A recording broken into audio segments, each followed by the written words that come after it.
किसान था। उसके खेत में एक पत्थर का एक हिस्सा जमीन से ऊपर निकला हुआ था, जिससे ठोकर खाकर वह कई बार गिर चुका था और कितनी ही बार उससे टकराकर खेती के औजार भी टूट चुके थे।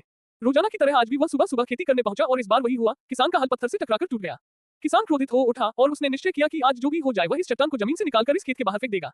वह तुरंत गांव से 4-5 लोगों को बुला लाया और सभी को लेकर वह उस पत्थर के पास पहुंचा और बोला, ये देखो जमीन से निकली चट्टान के इस हिस्से ने मेरा बहुत नुकसान किया है और आज हम सभी को मिलकर इसे आज उखाड़कर खेत के बाहर फेंक देना है। ऐसा कहते ही वह फावड़े से पत्थर के किनारे वार करने लगा। पर यह क्या, अभी उसने 1-2 बार ही मारा था कि पूरा का पूरा पत्थर जमीन से बाहर निकल आया। साथ खड़े लोग भी अचरज में पड़ गए और उन्हीं में से एक ने हंसते हुए पूछा, क्यों भाई, तुम तो कहते थे कि तुम्हारे खेत के बीच में एक बड़ी सी चट्टान दबी हुई है, पर ये तो एक मामूली सा पत्थर निकला। किसान भी आश्चर्य में पड़ गया। सालों से जिसे वह एक भारी भरकम चट्टान समझ रहा था, दरअसल वह बस एक छोटा सा पत्थर था।